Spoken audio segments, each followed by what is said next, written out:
La famille, que la paix soit sur vous. Je vais vous prendre quelques minutes importantes, d'accord, pour parler d'un certain nombre de sujets en ce qui concerne le Mali, la situation politique internationale sur le continent africain, qui nécessite d'être plus que jamais explicitée, d'accord, et surtout, parce que c'est ça le plus important en réalité, parler aussi de la mobilisation internationale qui arrive le 22 janvier. Alors comme vous le savez, je vous laisse vous connecter un petit peu. Je vous ai pris par surprise pour ce direct, mais l'actualité ne prévient pas. Et donc parfois, il est important d'agir directement à l'instinct. Vous n'êtes pas sans savoir que l'ancien président, l'un des meilleurs amis de l'Occident, et de François Hollande, l'un des meilleurs amis des autorités françaises, Ibrahim Boubacar Keïta, est mort. En Afrique, la tradition veut que quels que soient vos désaccords politiques, vos désaccords idéologiques, vos désaccords avec un individu, vous soyez toujours dans la démarche de lui dire paix à son âme lorsque celui-ci décède. Il y a toujours une période de trêve, une période de recul quand un individu meurt, quelle que soit votre opposition profonde avec ce dernier. Je n'ai pas besoin de rappeler que Ibeka a été quelqu'un qui m'a persécuté, qui a persécuté notre combat et qui a persécuté les voix souverainistes africaines, tout comme les Choquel Maïga, tout comme le camarade, mon petit frère, mes petits frères, mais mon petit frère notamment, Adama Ben Diarra, connu sous le nom de Ben le Cerveau, et autres, etc., etc. Tous ceux qui se sont levés pour lutter contre la France-Afrique ont été réprimés sous le régime d'Ibeka. Néanmoins, paix à l'âme d'Ibeka. Il faut savoir transcender ces désaccords et souhaiter que le défunt connaisse une vie meilleure dans l'au-delà. C'est Dieu seul qui juge. Et donc mes condoléances à sa famille, même si celle-ci est jonchée, remplie des personnes qui sont des adversaires politiques et qui voudraient que notre fin. C'est important de le rappeler. Paix à l'âme de ces derniers. Ibeka était le symbole d'une classe africaine intellectuellement, normalement brillante, mais qui a été dans une dynamique de s'orienter vers la convergence des intérêts vis-à-vis de la puissance coloniale française. Et je pense sincèrement qu'il était sincère dans l'action politique qu'il faisait et qu'il avait sincèrement tort. Une grande partie de la classe politique africaine a cru qu'il n'y avait pas d'autre avenir que d'agir aux côtés du colon. Ibeka, sur ce terrain, ne faisait pas exception. Ce drame-là, on peut le retrouver au Sénégal, avec Macky Sall, on peut le retrouver avec bon nombre de dirigeants en Afrique francophone, d'accord, qui pensent sincèrement qu'en dehors de la France, il n'y aurait que souffrance pour nos populations. Et c'est en cela que la mobilisation qui a eu lieu ce vendredi à Bamako, mais aussi partout à l'intérieur du Mali, est une phase historique, qui est la continuité d'autres mobilisations qu'il y a eu depuis des années au Mali, mais c'est une phase historique. Parce que celle-ci a montré que la population, que le prolétariat malien et in extenso le prolétariat africain était dans une démarche de montrer au monde que désormais il comprenait les mécanismes de prédation qu'on lui infligeait pour essayer de nous mettre encore plus à genoux que nous l'étions déjà, d'accord, et faire en sorte que nos ressources reviennent à la puissance coloniale. En agissant de la sorte, suite à l'appel des autorités, mais c'est important aussi de le préciser, à l'appel d'une plateforme qui n'a pas été suffisamment citée ces derniers jours, ces dernières heures, en l'occurrence la plateforme Yerewolo, dont l'un des cadres les plus héroïques et charismatiques est mon petit frère Adama Ben Diarra, Ben le Cerveau, que je vous demande de soutenir profondément, car c'est un futur grand espoir de notre continent.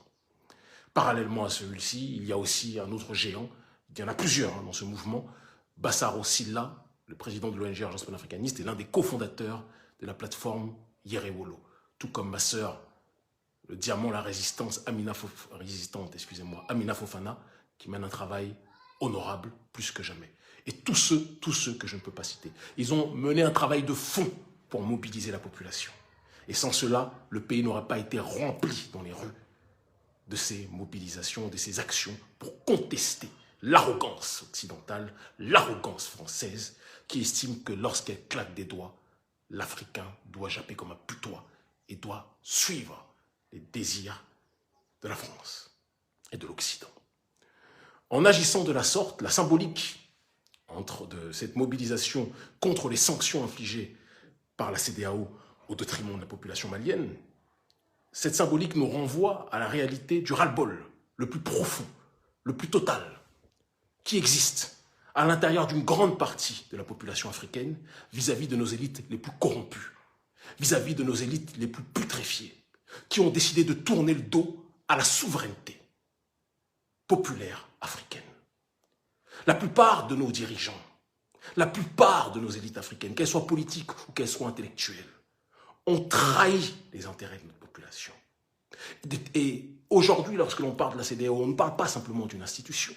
On parle d'un conglomérat de dirigeants déconnectés des réalités des populations africaines, qui ne connaissent même pas le salaire moyen de nos populations, qui ne connaissent même pas les douleurs, les souffrances, les épreuves de nos populations, qui ne savent pas ce à quoi nos populations sont confrontées au quotidien, parce que leur réalité est une réalité complètement occidentalisée.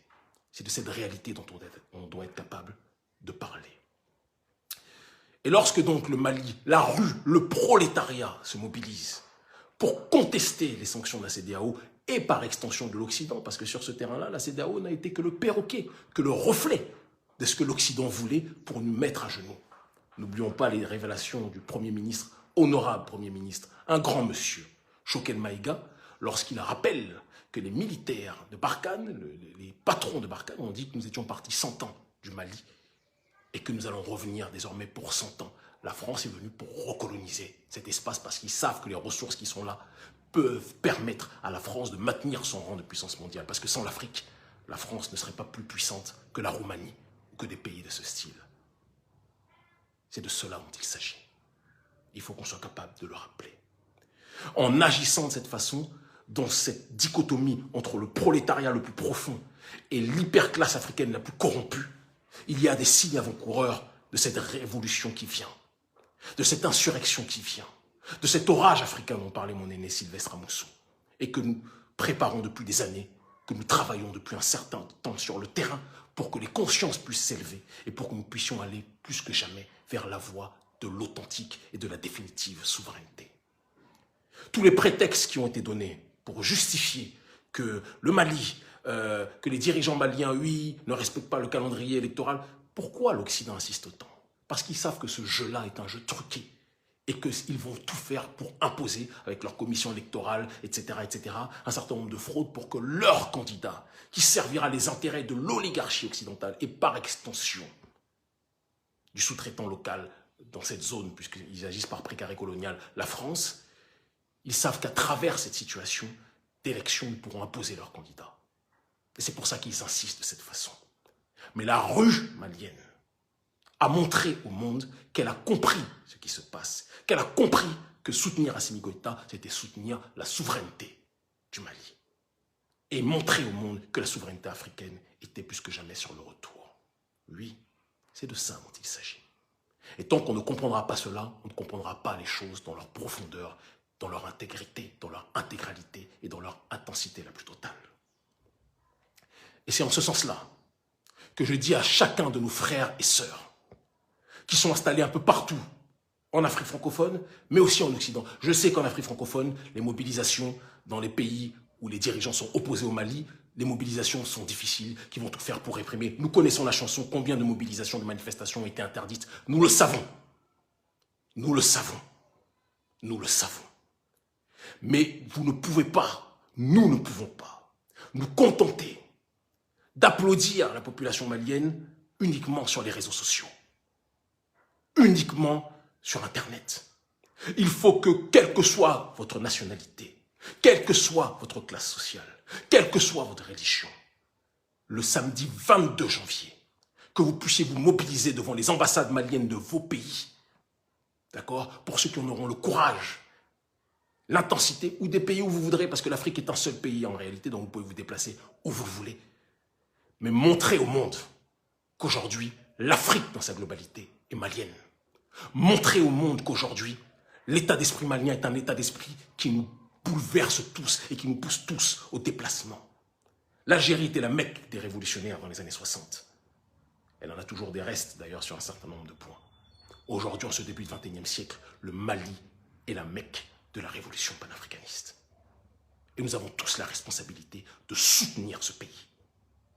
Et quand je dis le Mali, je peux aussi parler de la Guinée, qui est en train de mener un travail extraordinaire, qui fait moins de bruit, mais un travail extraordinaire. Beaucoup doutaient du colonel Doumbouya au départ, mais ils sont en train de comprendre ce que nous disions à la suite de notre rencontre avec ce dernier, que de Guinée sortira un certain nombre de choses positives, sortiront, excusez-moi, beaucoup de choses positives pour le peuple africain, de la diaspora et du continent dans sa globalité.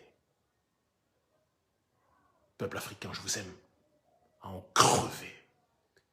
Et c'est pour ça que je serai en mouvement dans les jours à venir, plus que jamais, avec mon staff de l'ONG Urgence Panafricaniste, d'accord, pour apporter notre soutien aux deux États que nous avons cités. Parce qu'il y a tellement de dirigeants, tous les dirigeants de la CEDEAO ont baissé leurs pantalons. Le président du Bénin a baissé son pantalon. Le président du Mali, pas du Mali, excusez-moi, le président du Togo, n'en parlons même pas, je ne sais pas s'il avait déjà eu un pantalon. La plupart des dirigeants, le dirigeant du Ghana, que vous avez tous, parce qu'on a tous été hypés par ces discours, comment dirais-je, face à Macron, etc. Nana Akufo-Addo, n'oubliez jamais que son père, même si on ne juge pas quelqu'un par son père, évidemment, mais son père était l'un des pires adversaires politiques de Kwame Nkrumah. Important de le rappeler.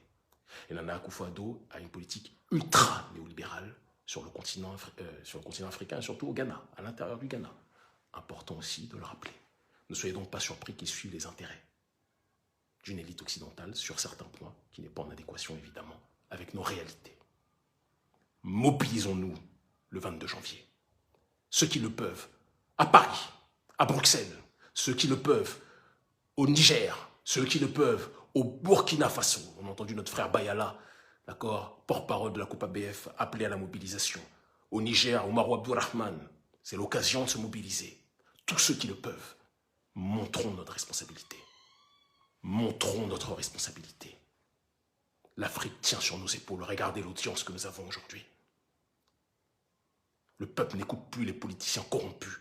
Elle écoute les leaders citoyens, même si je n'aime pas ce terme leader, clairement, ou les voix citoyennes, et elle écoute les militaires patriotes.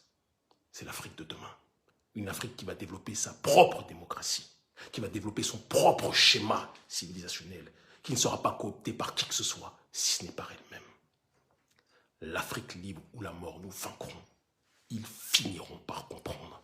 22 janvier, devant les ambassades du Mali dans vos pays, montrons au monde que ce problème n'est pas qu'un problème malien, mais un problème africain. C'est de ça dont il s'agit. Et quant à tous les autres présidents africains, je sais que je n'ai jamais été autant surveillé qu'en ce moment, je le sens d'ailleurs, c'est une petite confidence que je vous donne, je n'ai jamais été autant surveillé, d'accord? Mais c'est normal. Je sais que j'ai tous les présidents africains sur le dos, en tout cas de la CEDEAO et d'Afrique francophone, sans compter, évidemment, les services français et autres qui n'aiment pas trop quand un Africain se rebelle contre le néocolonialisme. 22 janvier, devant les ambassades du Mali.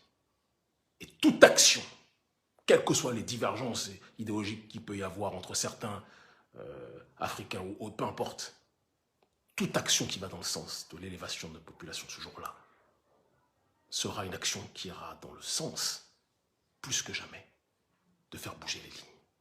Je vous aime, à en crever. À très vite.